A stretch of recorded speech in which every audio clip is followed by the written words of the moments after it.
Hello प्यारे बच्चों, स्वागत है आप सभी का अपने ही चैनल इंग्लिश विद याकूब में। आज के इस वीडियो में एक छोटी सी कहानी को रीड करेंगे और इसके एक एक वर्ड मीनिंग को जानेंगे। तो चलिए कहानी को शुरू करते हैं।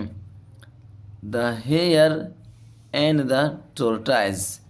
हेयर के माना होता है खरगोश और टोरटाइज के माना होता है मगरमच्छ। ये जो कहानी है यानी खरगोश और मगरमच्छ के बीच में कहानी है और इस कहानी में हमें क्या सीख मिलेगी आज की इस कहानी में जानेंगे। तो चलिए वीडियो को शुरू करते हैं। A hare was very proud of his speed.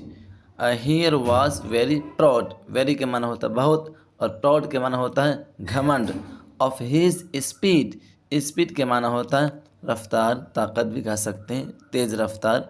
यानी एक खरगोश था, उसे अपनी स्पीड पे बहुत ही ज़्यादा घमंड था। उसके बाद देखते हैं he always loved at a slow tortoise.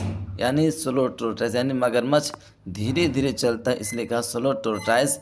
यानी कि ही ऑलवेज लव्ड यानी खरगोश हमेशा हंसता था।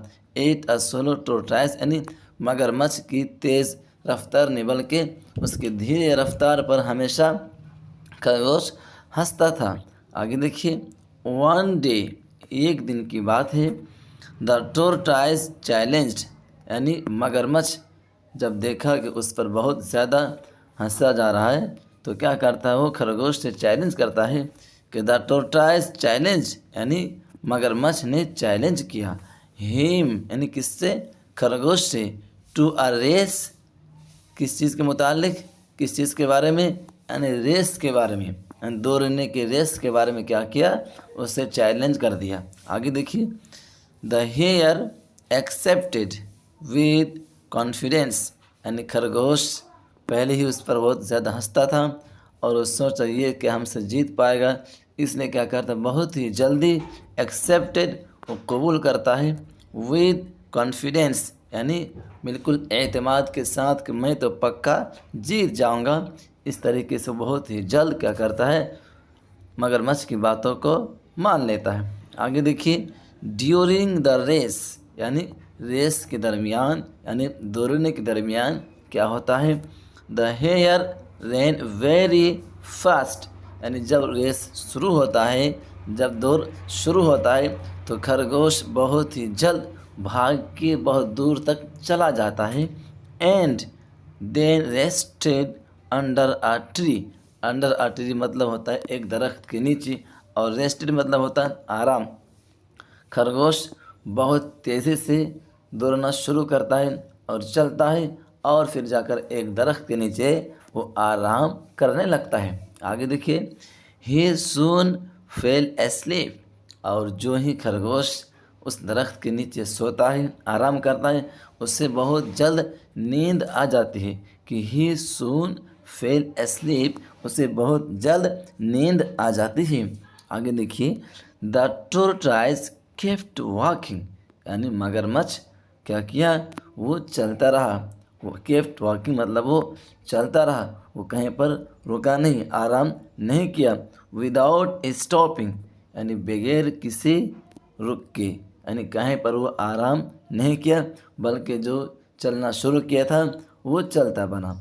आगे देखिए इन द एंड यानी आखिर में, आखिर में क्या होता है, the tortoise reached the finish line first यानी मगरमच्छ पहुंच जाता है। द फिनिश लाइन यानी जहां तक दौड़ने की बात थी, जिस लाइन तक दौड़ने की बात थी उस लाइन तक क्या करता है, मगरमच्छ पहुंच जाता है। फर्स्ट यानी पहली, यानी खरगोश से पहले मगरमच्छ फिनिश लाइन तक पहुंच जाता है। एंड और ऑन द रेस और क्या करता है, वो रेस जीत जाता है। मगरमच्छ क्या किया कि जब दौड़ना शुरू किया, चलना शुरू किया, वो कहीं पर स्टॉप नहीं लिया, कहीं पर रोका नहीं और क्या हुआ, इसके बदले वो जीत जाता है। लेकिन खरगोश बहुत तेज़ी के साथ भागा था लेकिन वो अपने पर घमंड था कि मैं तो जीत जाऊंगा, हल्का आराम कर लेता हूँ और फिर एक दरख्त के नीचे सोता जो ही आराम करता है उसे नींद आती है और वो फिर रेस हार जाता है। इस कहानी से हमें क्या सीख मिलती है, आगे देखिए। मोरल कि स्लो एंड स्टेडी यानी धीरे और लगातार, स्टेडी का मतलब होता है लगातार मुसलसल, विंस द रेस जीतता है, क्या जीतता है, रेस, यानी धीरे और लगातार रेस को जीतता है। इस कहानी से हमें सबक ये मिलती है कि हम अगर हल्का सा काम करेंगे, डेली करेंगे, इससे फ़ायदा है। हल्का सा पढ़ेंगे, डेली पढ़ेंगे, इससे फ़ायदा है। लेकिन कभी कभार ऐसा होता है कि आप रात भर जाग के पढ़ लेते हैं और फिर उसके बाद 2 दिन आराम से सोते हैं, तो इससे आपको नुकसान है। इसलिए क्या करें कि धीरे धीरे ही कीजिए, पर हर दिन क्या कीजिए, काम कीजिए। इससे क्या होगा, आपको कामयाबी हासिल होगी। तो आई होप कि आप लोगों की वीडियो अच्छी लगी, वीडियो को लाइक करेंगे और अपने इंग्लिश सीखने वाले दोस्तों तक ज़रूर शेयर करेंगे। So thanks for watching my video.